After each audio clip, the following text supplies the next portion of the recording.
Hello friends, welcome to Suchi Ruchi. ಇವತ್ತಿನ special recipe ರವಾ ಲಡ್ಡು. ಇನ್ನೇನು ಸಾಲಾಗಿ ಹಬ್ಬಗಳು ಬರ್ತಾ ಇದ್ದಾವೆ. ಹಬ್ಬಕ್ಕೆ ಏನಾದರೂ ಸ್ಪೆಷಲ್ ಮಾಡಬೇಕಲ್ವಾ? ಸೊ ಈಸಿಯಾಗಿ ಅಷ್ಟೇ ಟೇಸ್ಟಿಯಾಗಿರೋ ರವಾ ಲಡ್ಡುನ ಹೇಗೆ ಮಾಡೋದು ಅಂತ ನೋಡೋಣ ಬನ್ನಿ.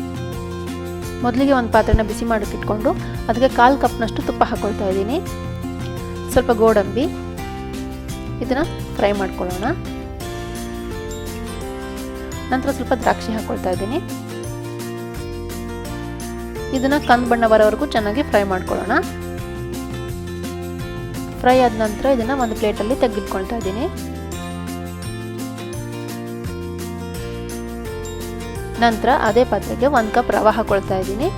ಇದನ್ನು ತುಪ್ಪದಲ್ಲಿ ಚೆನ್ನಾಗಿ ಫ್ರೈ ಮಾಡ್ಕೊಳ್ಳೋಣ.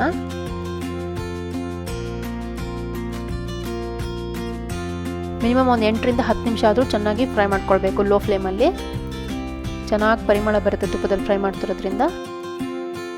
ನಂತರ ಬೇರೆ ಒಂದು ಕಡಾಯಿಯಲ್ಲಿ 3/4 ಕಪ್ನಷ್ಟು ಸಕ್ಕರೆ ಹಾಕೊಳ್ತಾ ಇದ್ದೀನಿ. 1 ಕಪ್ ರವೆಗೆ 3/4 ಕಪ್ ಸಕ್ಕರೆ ಸಾಕಾಗುತ್ತೆ. ಇದಕ್ಕೆ 1/4 ಕಪ್ ನೀರು ಹಾಕ್ಕೊಂಡು ಮಿಕ್ಸ್ ಮಾಡ್ಕೊಳ್ಳೋಣ. ತುಂಬ ಗಟ್ಟಿ ಪಾಕ ಆಗಬೇಕಂತ ಏನೂ ಇಲ್ಲ. ಸ್ವಲ್ಪ ಸಕ್ಕರೆ ಎಲ್ಲ ಕರಗ್ಬಿಟ್ಟು ಒಂಚೂರು ಅಂಟು ಬಂದರೆ ಸಾಕಾಗುತ್ತೆ. ಇದಕ್ಕೆ 1/4 ಚಮಚ ಏಲಕ್ಕಿ ಪುಡಿ ಹಾಕ್ಕೊಳ್ತಾ ಇದ್ದೀನಿ. ನೋಡಿ, ಈ ಥರ ಬಂದರೆ ಸಾಕಾಗುತ್ತೆ. ಇದನ್ನು ಆಫ್ ಮಾಡ್ಕೊಂಬಿಟ್ಟು ಇದಕ್ಕೆ ಫ್ರೈ ಮಾಡ್ಕೊಂಡಿರುವಂತಹ ರವೆನ ಹಾಕ್ಕೊಳ್ತಾ ಇದ್ದೀನಿ. ಹಾಗೆ ನಾವು ಫ್ರೈ ಮಾಡಿ ಇಟ್ಕೊಂಡಿರುವಂತಹ ಡ್ರೈ ಫ್ರೂಟ್ಸ್ನು ಹಾಕೊಳ್ಳೋಣ. ಇದನ್ನ ಚೆನ್ನಾಗಿ ಮಿಕ್ಸ್ ಮಾಡ್ಕೊಳ್ಬೇಕು. ತುಂಬ ಮಿಕ್ಸ್ ಮಾಡ್ಕೊಳ್ಳಿಕ್ಕೆ ಹೋಗಬೇಡಿ, ಆಗ ಡ್ರೈ ಆಗಿಬಿಡುತ್ತೆ. ಆವಾಗ ರವಾ ಲಡ್ಡು ಗಟ್ಟಿ ಆಗಿಬಿಡುತ್ತೆ. ಸೊ ಇಷ್ಟು ಮಿಕ್ಸ್ ಆದರೆ ಸಾಕಾಗುತ್ತೆ. ಇದು ಬೆಚ್ಚಗಿರಬೇಕಾದ್ರೇ ಉಂಡೆ ಮಾಡ್ಕೊಂಡ್ಬಿಡ್ಬೇಕು. ಕೈಗೆ ಸ್ವಲ್ಪ ಒದ್ದೆ ಮಾಡ್ಕೊಂಡ್ಬಿಟ್ಟು ಉಂಡೆ ಕಟ್ಕೊಳ್ಳೋಣ. ಇಲ್ಲೇನಾದರೂ ನಿಮಗೆ ಇದು ತುಂಬ ಡ್ರೈ ಆಗಿದೆ ಅಂತ ಅನಿಸಿದ್ರೆ 1-2 ಚಮಚ ಹಾಲು ಹಾಕ್ಕೊಳ್ಬೋದು ಅಥವಾ ತುಪ್ಪ ಕೂಡ ಹಾಕ್ಕೊಳ್ಬೋದು. ತುಂಬಾ ಸಾಫ್ಟಾಗಿ ಟೇಸ್ಟಿಯಾಗಿರುತ್ತೆ. ಒಂದ್ಸರಿ ಟ್ರೈ ಮಾಡಿ ನೋಡಿ.